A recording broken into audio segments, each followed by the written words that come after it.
Kesalahannya apa? Makan buah khuldi. Khuldi itu keabadian. Oleh setan dipercaya, hei Adam katanya, tahu ente kenapa Allah melarang memakan buah khuldi katanya? Karena Allah tidak ingin engkau abadi selamanya berada di surga. Maka kalau kamu ingin abadi selamanya di surga, makan itu buah khuldi. Nah, mulai terperdaya itu Nabi Adam dan Siti Hawa terperdaya akhirnya memakan buah khuldi. Nah, barulah oleh Allah Subhanahu wa taala, hei Adam, bukankah sudah aku peringati bahwa jangan engkau makan, bahkan jangan engkau dekati syajarah ini, pohon khuldi ini. Maka Allah Subhanahu wa taala mempersilahkan Nabi Adam alaihissalam untuk turun ke muka bumi. Dalam satu riwayat, Nabi Adam alaihissalam senantiasa beristighfar, senantiasa bertobat kepada Allah Subhanahu wa taala. Berapa lama? Subhanallah, 200 tahun. Dalam satu riwayat yang utama, taubatnya Nabi Adam alaihissalam atas kesalahan yang cuma satu, yaitu memakan buah khuldi, 200 tahun. Bagaimana taubatnya? Rabbana ya Rabbana zalamna anfusana fa ilam taghfir lana wa tarhamna lanakunanna minal khasirin. Berapa lama doa tersebut dipanjatkan? Selama 200 tahun. Enggak siang, malam, sore, sampai pagi lagi, diisuk jegur, ke sore jeger, kamu jeger, baca doa tersebut, tapi Allah belum berkenan untuk menerima taubatnya Nabi Adam alaihissalam. Bapak kalau seandainya berdoa 200 tahun, yang ada ikhlas apa pegel?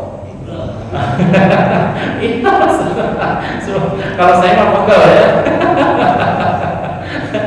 Kenapa Nabi Adam alaihissalam belum diterima taubat oleh Allah Subhanahu wa taala? Karena Allah menskenariokan sebuah doa, dan doa itu baru diterima oleh Allah Subhanahu wa taala ketika Nabi Adam alaihissalam membaca kalimat La ilaha illallah. Di dalam Al-Baqarah ayat 37 dinyatakan Fatalaqa Adam min rabbih, dan Nabi Adam alaihissalam menerima pembelajaran dari Allah Subhanahu wa taala. Apa itu pembelajaran? Laqana yulakhinu talqinan, menerima talqin dari Allah Subhanahu wa taala, kalimatin, beberapa kalimat, ungkapan beberapa kalimat. Menurut para ulama ada dua pengertian. Yang pertama, tawassul kepada Nabi Muhammad SAW sebagaimana diriwayatkan dalam hadis yang diriwayatkan oleh Imam Al-Baihaqi. Dan yang kedua, kalimat di situ menggunakan kalimat La ilaha illallah. Bagaimana setelah Nabi Adam menggunakan kalimat La ilaha illallah? Coba perhatikan. Yang tadi doanya bagaimana? Rabbana zalamna anfusana fa illam taghfir lana wa tarhamna lanakunanna minal khasirin. Berapa lama doa itu dibaca? 200 tahun. Tapi belum diterima taubatnya Nabi Adam. Kenapa? Karena tidak ada kalimat la ilaha illallahnya. Tapi ketika Nabi Adam diberikan kalimat la ilaha illallah, bagaimana selanjutnya? Lihat dalam ayat yang terakhirnya. Fatalaqa Adamu min rabbih kalimatin fataba alaihi. Setelah Nabi Adam menerima kalimat la ilaha illallah, fataba alaihi, serta merta Nabi Adam pun diterima taubatnya oleh Allah Subhanahu wa taala. Kemudian kita melihat Nabi siapa? Nabi yang dimakan ikan Nun? Nabi Yunus alaihissalam. Berapa lama Nabi Yunus dimakan ikan Nun? selama 40 hari 40 malam dalam satu riwayat yang mu'tabar. Apa taubatnya Nabi Yunus alaihi salam? La ilaha illa anta subhanaka inni kuntu minaz zalimin. Sama Nabi Yunus pun siang malam pagi sore membaca doa itu, tapi subhanallah, karena ada kalimat la ilaha illa anta, maka Allah memberikan keistimewaan kepada Nabi Yunus. Tidak usah 200 tahun sebagaimana Nabi Adam, tapi cukup 30 hari lalu dikembalikan oleh ikan Nun dalam keadaan selamat ke pantai. Subhanallah. Coba kalau kita dimakan ikan paus ya, mungkin tidak akan kembali lagi karena mungkin panik ya. Tapi Nabi Yunus diberikan pemahaman oleh Allah Subhanahu wa taala, la takhaf wa la tahzan. Jangan kau takut dan jangan khawatir wahai Yunus, itu adalah makhlukmu. Itu adalah makhlukku. Engkau pun makhluk aku, tapi aku berikan perlindungan untukmu, yaitu dengan kalimat la ilaha illa anta subhanaka inni kuntu minaz zalimin. Sekarang dengan umatnya Nabi Muhammad SAW, jangankan dengan Nabi Muhammad SAW, dengan umatnya saja ya. Tadi Nabi Adam 200 tahun, kemudian Nabi Yunus 40 hari. Bagaimana umatnya Nabi Muhammad SAW? Gak usah lama-lama, karena dengan mengucapkan kalimat la ilaha illallah, itu adalah kalimat yang luar biasa untuk mengikis habis dosa-dosa kita.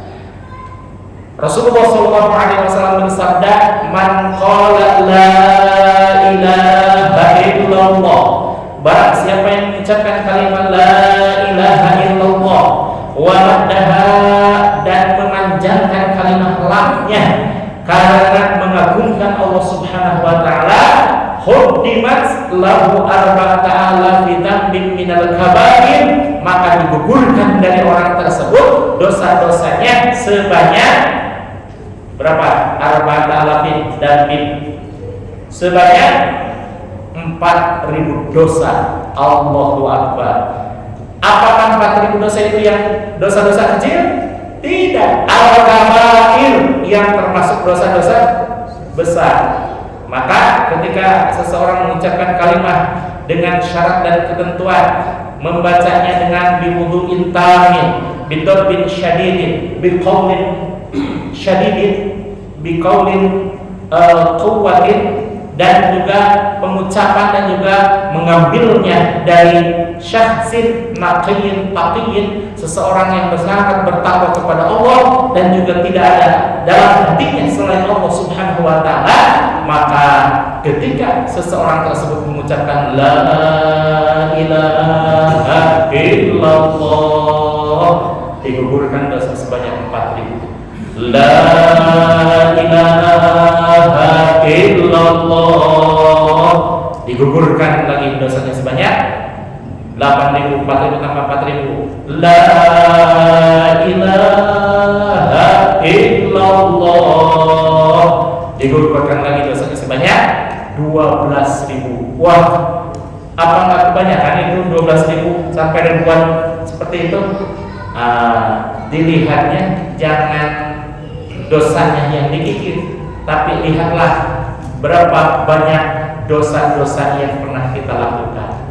Kalau kelihatan dari wajahnya, Bapak kayaknya bersih dari dosa-dosanya, karena wajahnya cerah-cerah begini ya.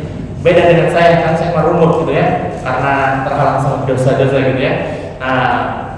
Jutaan dosa, mungkin triliunan dosa, bahkan sudah tidak terhitung dosa saya, tapi alhamdulillah saya menemukan formula untuk sedikit mengikis yang tadinya sangat banyak, namun mudah-mudahan berguguran. Nah, Bapak hadirin jemaah sekalian, hadis tersebut yang diriwayatkan oleh Imam Bukhari. Kalau hadis diriwayatkan oleh Imam Bukhari, pasti nggak sahihnya. Pasti nggak sahihnya. Pasti. Bapak bisa lihat di Tanqihul Qaul, ya, Tanqihul